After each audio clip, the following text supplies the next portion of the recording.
Okay, everybody, thank you for coming here. My name is David Lee, and I'm the founder of Intervention Services, founder of Heartland Recovery Center, and the developer of the emotional model of recovery. And I want to thank everybody who came. The title of this workshop is What Can I Say to Convince Them to Quit?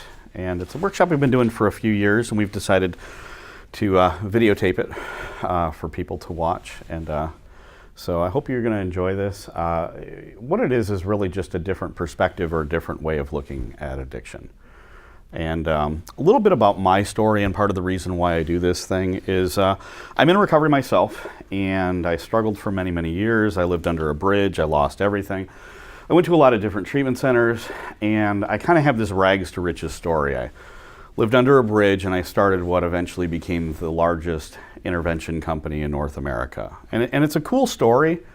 It's a great story. I've been on TV, I've done radio interviews, I've been in the newspaper, I was on the front page, it was kind of cool. And all that's great. But the real reason I do this is that it shouldn't really be about me. Today is May 1st, and May 1st is my sobriety date. By an interesting coincidence. And every year on May 1st, I wake up and Facebook starts to say congratulations. I'm going to go to my support group later on today, and they're going to ask the same question they always ask. Does anybody here have any celebrations? And I will raise my hand, and they will applaud, and I'll get a little token. And it's a really cool thing. And today I get to celebrate my sobriety. But the reason I do this is because today no one is going to call my mom the one who worked 10 times harder for me to get sober than I ever did. No one's going to call my brother, who on his wedding day, when he came back home, he had made the mistake of handing me the keys to watch his house. And as he brought his bride over the threshold, discovered that his own brother had robbed him of his wedding presents. Nobody's going to call him. My same brother, who 3 months later took money out of his 401k to try to afford a detox to help save his brother's life. Nobody's going to call him.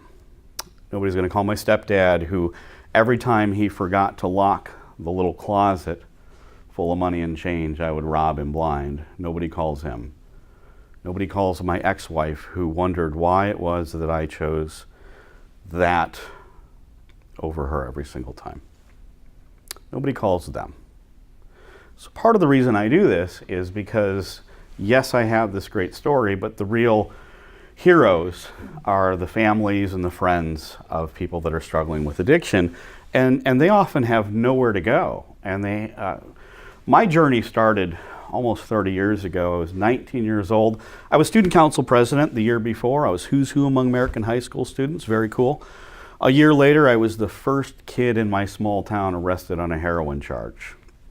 Not quite where my mom had hoped I was going to land.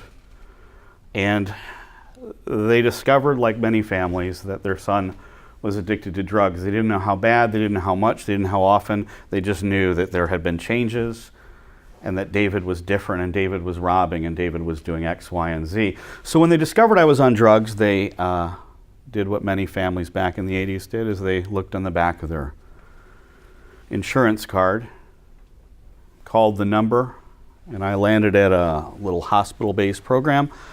45 days.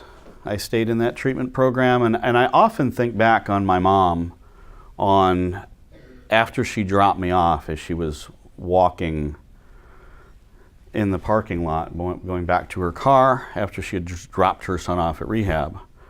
What she would have thought if she had known walking back that was going to be the first of 25 treatment programs. 25. I've been through over 25 long and short-term residential outpatient detoxes, halfway houses, psych wards.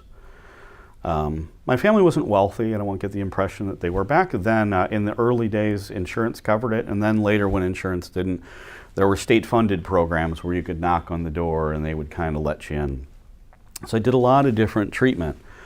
And it's interesting because I started doing this workshop for a large facility in the Midwest. It's called Rosecrans, which is a large young adult, adolescent, adult treatment program. I think there are 180 beds, and they've been around forever. And I used to do this workshop, and they'd always say, don't tell them that you were at 25 rehabs because we're a rehab, and it makes it sound like rehab doesn't work. Hopefully by the time you're done, you'll understand why did those 25 not work, and what eventually did. What changed for me so that I stopped relapsing? What changed for me so that today I get to go to my support group, and when they ask if there's any celebrations, I get to raise my hand.